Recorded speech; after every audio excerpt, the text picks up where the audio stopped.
ಬಂದ್ನ ಗೊಂದಲ. ತಮಿಳುನಾಡಿಗೆ ನೀರು ಹರಿಸುವಂತಹ ಆದೇಶದ ವಿರುದ್ಧ ಕನ್ನಡ ಪರ ಹೋರಾಟಗಾರ ವಾಟಾಳ್ ನಾಗರಾಜ್ ಕರೆದಿರುವಂತಹ ಬಂದ್ ಗೊಂದಲದ ಗೂಡಾಗ್ಬಿಟ್ಟಿದೆ.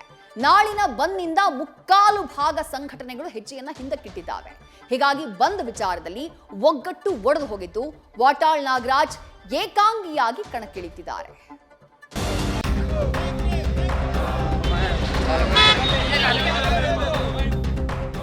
ಗೊಂದಲದ ಗೂಡಾದ ನಾಳೆಯ ಅಖಂಡ ಕರ್ನಾಟಕ ಬಂದ್. ಸಿಗದ ಕನ್ನಡ ಸಂಘಟನೆಗಳ ಬೆಂಬಲ, ಏಕಾಂಗಿಯಾದ ವಾಟಾಳ್. ಕರ್ನಾಟಕದಲ್ಲಿ ಮುಂಗಾರು ಮಳೆ ಮುಗಿತಾ ಬಂದಿದೆ. ಹಳೆ ಮೈಸೂರು ಭಾಗದ ಜೀವನಾಡಿ ಆಗಿರುವ ಕೆಆರ್ಎಸ್ ಡ್ಯಾಂ ಭರ್ತಿಯಾಗುತ್ತೋ ಇಲ್ವೋ ಎಂಬ ಆತಂಕ ಇನ್ನೂ ಕೂಡ ದೂರ ಆಗಿಲ್ಲ. ಇಂಥ ಸಂಕಷ್ಟದ ಪರಿಸ್ಥಿತಿಯಲ್ಲೂ ಕರುನಾಡಿನ ಮೇಲೆ ಕೊಂಚವೂ ಕರುಣೆ ತೋರದೆ ಸಿಡಬ್ಲ್ಯೂಎಂಎ 15 ದಿನಗಳ ಕಾಲ ನಿತ್ಯ 12,000 ಕ್ಯೂಸೆಕ್ ನೀರು ಬಿಡುವಂತೆ ಆದೇಶ ಹೊರಡಿಸಿದೆ. ಈ ರೀತಿ ತಮಿಳುನಾಡಿಗೆ ಪದೇ ಪದೇ ನೀರು ಬಿಡುವಂತೆ ಆದೇಶ ನೀಡುತ್ತಾ ಇರುವ ಕಾವೇರಿ ನೀರು ನಿರ್ವಹಣಾ ಪ್ರಾಧಿಕಾರದ ವಿರುದ್ಧ ಕಾವೇರಿ ತೀರದ ಮಕ್ಕಳು ಸಿಡಿದೆದ್ದಿದ್ದಾರೆ. ಕನ್ನಡ ಪರ ಹೋರಾಟಗಾರ ವಾಟಾಳ್ ನಾಗರಾಜ್ ಆಗಸ್ಟ್ 13 ಅಂದ್ರೆ ನಾಳೆ ಅಖಂಡ ಕರ್ನಾಟಕ ಬಂದ್ಗೆ ಕರೆ ಕೊಟ್ಟಿದ್ದಾರೆ. ಆದರೆ ಕಾವೇರಿಗಾಗಿ ಕರೆ ನೀಡಿರುವ ಬಂದ್ ಸದ್ಯ ಗೊಂದಲದ ಗೂಡಾಗಿ ಮಾರ್ಪಟ್ಟಿದೆ.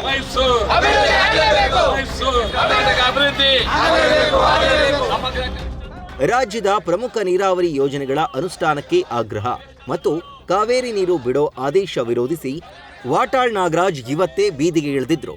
ಬೆಳಗಾವಿಯಿಂದ ಚಾಮರಾಜನಗರದವರೆಗೂ ಬಂದ್ ಇರಲಿದೆ. 1,80,00,000 ಆನ್ಲೈನ್ನಲ್ಲಿ ಭಾಗಿಯಾಗಿದ್ದಾರೆ.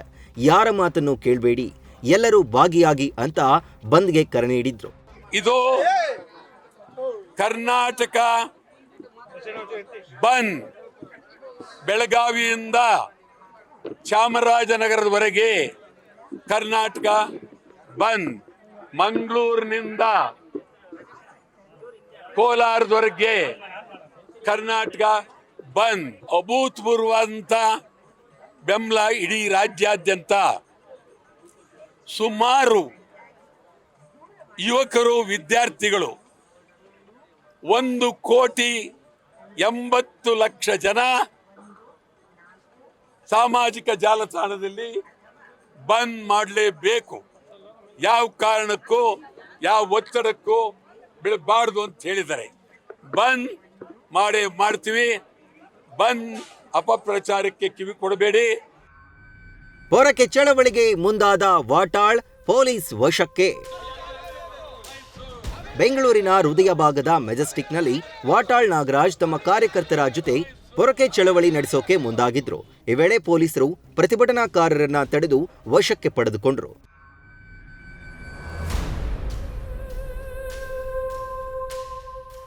ವಾಟಾಳ್ಗೆ ಕೈಕೊಟ್ಟ ಪ್ರಮುಖ ಕನ್ನಡ ಪರ ಸಂಘಟನೆಗಳು.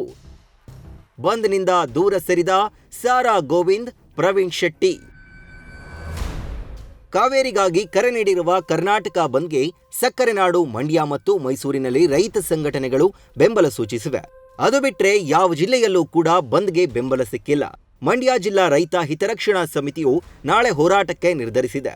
ಇವತ್ತು ಕೂಡ ವಿವಿಧ ಸಂಘಟನೆಗಳು ಬೆಂಗಳೂರು, ಮೈಸೂರು ಹಳೆ ಹೆದ್ದಾರಿ ತಡೆದು ಪ್ರತಿಭಟನೆಯನ್ನ ಕೂಡ ಮಾಡಿದ್ರು. ಮೈಸೂರು, ಬೆಳಗಾವಿಯಲ್ಲೂ ಬಂದ್ಗೆ ಬೆಂಬಲ ಸಿಕ್ಕಿಲ್ಲ.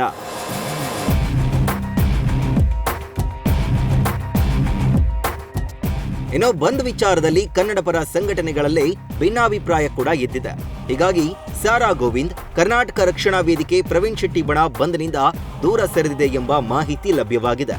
ಇನ್ನು ಗೃಹ ಸಚಿವ ಪ್ರಿಯಾಂಕ್ ಖರ್ಗೆ ಅವರು ಯಾರಿಗೂ ತೊಂದರೆ ಆಗದಂತೆ ನೋಡಿಕೊಳ್ತೀವಿ, ಬಂದ್ ಮಾಡಬೇಡಿ ಅಂತ ಮನವಿ ಮಾಡಿಕೊಂಡಿದ್ದಾರೆ.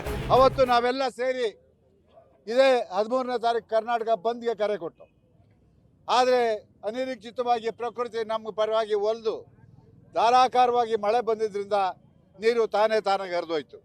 ಆಗ ನಾವು ಆ ಬೆಂಗಳೂರು ಬಂದನ್ನು ಕೈ ಬಿಟ್ಟು ಈಗಲೂ ಕೂಡ ಬೆಂಗಳೂರು ನಗರ ಬಂದ್ಗೆ, ಕರ್ನಾಟಕ ಬಂದ್ಗೆ ನಾವಿಲ್ಲ.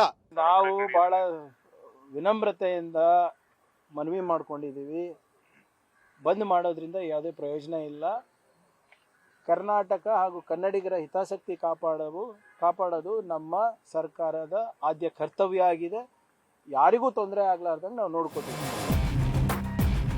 ನಾಳಿನ ಕರ್ನಾಟಕ ಬಂದ್ಗೆ ಖಾಸಗಿ ಶಾಲೆಗಳ ಒಕ್ಕೂಟ, ಬೀದಿ ಬದಿ ವ್ಯಾಪಾರಿಗಳ ಸಂಘ, ಬೇಕರಿ ಮತ್ತು ಕಾಂಡಿಮೆಂಟ್ಸ್ ಅಸೋಸಿಯೇಷನ್ ನೈತಿಕ ಬೆಂಬಲ ಸೂಚಿಸಿದೆ. ಆದರೆ ಹೋಟೆಲ್ ಸಂಘಟನೆ ಬೆಂಬಲ ನೀಡಿಲ್ಲ. ಕರ್ನಾಟಕ ರಾಜ್ಯ ಬೇಕರಿ ಮತ್ತು ಸಣ್ಣ ಉದ್ಯಮಿದಾರರ ಒಕ್ಕೂಟದಿಂದ ಯಾವುದೇ ರೀತಿಯಲ್ಲಿ ಬಂದಿಲ್ಲ. ಹಲವಾರು ಸಂಘಟನೆ ಬಂದ್ ಕರೆ ಕೊಟ್ಟಿದ್ರೆ ಅವರಿಗೆ ನೈತಿಕ ಬೆಂಬಲವನ್ನು ಸೂಚನೆ ಮಾಡಿದೆ. ಎಂದಿನಂತೆ ರಾಜ್ಯದಲ್ಲಿ ಹೋಟೆಲ್ ಮತ್ತು ಸಣ್ಣ ಉದ್ಯಮಿದಾರರು ಯಾರು ಬೇಕರಿ, ಕಾಂಡಿಮೆಂಟ್ಸ್, ಬೀಡಂಗಡಿ ಎಂದಿನಂತೆ ಓಪನ್ ಇರುತ್ತೆ. ನಾವೇನು ಮುಖಂಡರಿದ್ದೇವೆ, ನಾವು ಅವರ ಹೋರಾಟಕ್ಕೆ ಪಾಲ್ಗೊಳ್ಳುವಂತ ಕೆಲಸ ಮಾಡ್ತೀವಿ. ನೆಲ, ಜಲ, ಭಾಷೆ ಅನ್ನೋ ವಿಚಾರಕ್ಕೆ ಬಂದಾಗ ನಾವು ಯಾವತ್ತೂ ಸಂಪೂರ್ಣವಾಗಿ ಬೆಂಬಲವನ್ನು ಕೊಟ್ಟಿದ್ದೀವಿ. ಆದರೆ ಯಾವುದೇ ಕಾರಣಕ್ಕೂ ಬಂದ್ ಅನ್ನೋ ವಿಚಾರಕ್ಕೆ ನಮ್ಮ ಬೆಂಬಲ ಖಂಡಿತ ಇಲ್ಲ. ನಾವು ಈಗ ಈಗ ಯಾವ ಥರ ಬೆಂಬಲವನ್ನು ಕೊಡಬೇಕಂತ ಈ ಸಲ ಯೋಚನೆ ಮಾಡಿದ್ದೀವಿ ಅಂತಂದರೆ, 2 ಗಂಟೆ ಜಾಸ್ತಿ ನಮ್ಮ ಕಾರ್ಮಿಕರನ್ನು ಹೋಟೆಲ್ ಓಪನ್ ಮಾಡುವ ಮೂಲಕ ನಾವು ಅದಕ್ಕೆ ಬೆಂಬಲ ಕೊಡಬೇಕು ಅಂತ ಅಂದ್ಕೊಂಡಿದ್ದೀವಿ. ಯಾಕಂದರೆ ಯಾವುದೇ ರೀತಿಯಾಗಿ ನಾವು ರಾಜ್ಯ ಸರ್ಕಾರಕ್ಕೆ ಆರ್ಥಿಕವಾಗಿ ಒಂದು ಹೊರೆಯನ್ನು ಕೊಡಬಾರ್ದು ಅನ್ನೋ ಒಂದು ಚಿಂತನೆಯಲ್ಲಿ ಈ ಒಂದು ಡಿಶನ್ನು ಮಾಡಿರುವಂಥದ್ದು. ಒಟ್ಟಾರೆ ಕಾವೇರಿಗಾಗಿ ವಾಟಾಳ್ ಕರೆ ಕೊಟ್ಟ ನಾಳಿನ ಕರ್ನಾಟಕ ಬಂದ್ ಸದ್ಯ ಗೊಂದಲದ ಗೂಡಾಗಿ ಮಾರ್ಪಟ್ಟಿದೆ. ಕೆಲ ಸಂಘಟನೆಗಳು ಬಂದ್ಗೆ ಬೆಂಬಲ ಇದೆ ಅಂದ್ರೆ ಮತ್ತೆ ಕೆಲ ಸಂಘಟನೆಗಳು ಬೆಂಬಲ ಇಲ್ಲ ಅಂತ ಇವೆ. ಹೀಗಾಗಿ ನಾಳೆ ಇರುವ ಕರ್ನಾಟಕ ಬಂದ್ ಯಶಸ್ವಿ ಆಗುತ್ತಾ ಅನ್ನೋದು ಕಾದು ನೋಡಬೇಕಿದೆ. ಮಂಡ್ಯದಿಂದ ನಂದೀಶ್ ಮತ್ತು Chandana, news first, Bengaluru. News first ನಿರ್ಭೀತಿಯಿಂದ ನಿಮ್ಮ ಪರವಾಗಿ.